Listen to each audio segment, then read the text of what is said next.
film's opening. All right, so since the first Star Wars movie hit the big screen 40 years ago, Star Wars has become the biggest movie franchise of all time. Oh, yes. Two people who know something about that joining us now, Corey Dacey and Suzanne Smigala-Potts from Ripley Entertainment. They're here to show us some stuff in the big Star Wars collection. I can't believe it or not. You brought this from Florida, right? Just for this, just to show us right here. I flew 3,000 miles from Florida just to bring you some exquisite exhibits. We'll get to this one last because this is really the most important one. But the most epic movie memorabilia piece ever in movie history. Yes. I'm gonna put on my white glove for this, right? Okay, Michael. Okay, so we're gonna start with C3PO? Yeah, absolutely. So this is an artistic representation of C3PO head made by an artist, Gabriel Dishaw, and he does upcycled art. So it's all made out of computer keys and keyboards and everything like that. We have a couple of other items from him in our collection. We have a Darth Vader head, an AT-AT, just to name a few. So we traveled this. We actually flew it from our St. Augustine location. We have over 100 locations around the world.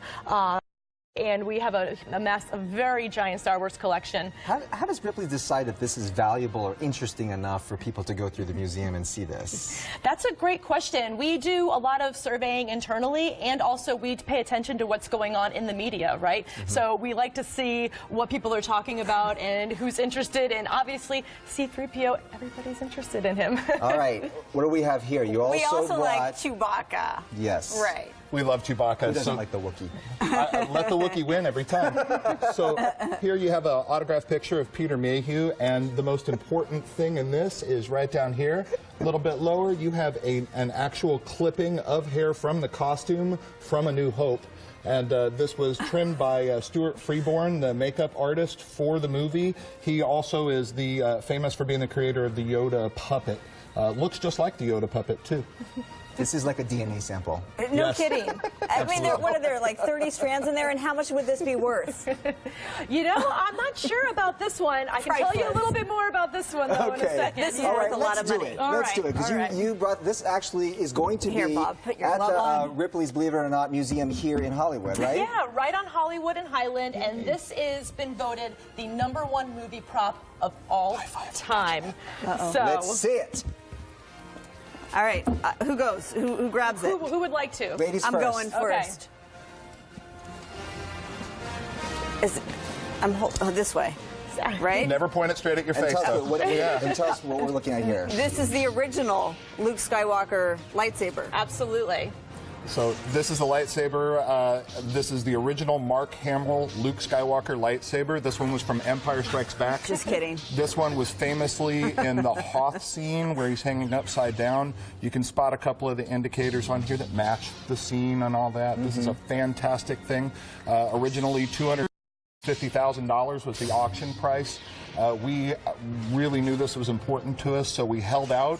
It ended up costing $450,000 to acquire this. Almost Almost $500,000. $500,000, thank you. After all said and done, it is a $500,000 artifact.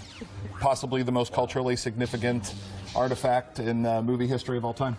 So that'll be on display at the Ripley's Believe It or Not in Hollywood. And then it's going on tour. Oh, yeah. So this is the first time Ripley's is publicly displaying this. We only bought it earlier this year, and we wanted to bring it to Hollywood for a couple of reasons. One, this is probably the biggest Star Wars nerd that we have inside of Ripley's Believe It or Not. When we first got this piece, as I said, we have 100 locations. Every single one of our managers emailed us and really pled their case for why they should get it. And he was the one that won because Good work, first Corey. Hollywood and you did, of course. he knows his stuff with Goodbye. it. So, oh no, you gotta come back. You have no security. So the interesting. Marla, That's I like do a not house. want to fight you. Yes. I sense there is some good in you. Good, thank you. So. A lot. All right, so you can visit it at the Ripley's Believe It or Not in Hollywood and see that for yourself. It starts on Saturday, very limited engagement, so it's only going to be here until the middle of January. So you really have to come in and see it fast because we're going to be bringing it around to the rest of the globe. All right, Suzanne, Corey, thank you. By the way, it's Princess Marla. Bob. I have the power. Goodbye. We'll be right back. Thank you, guys. Thanks, guys. starts at the Drum Room 20.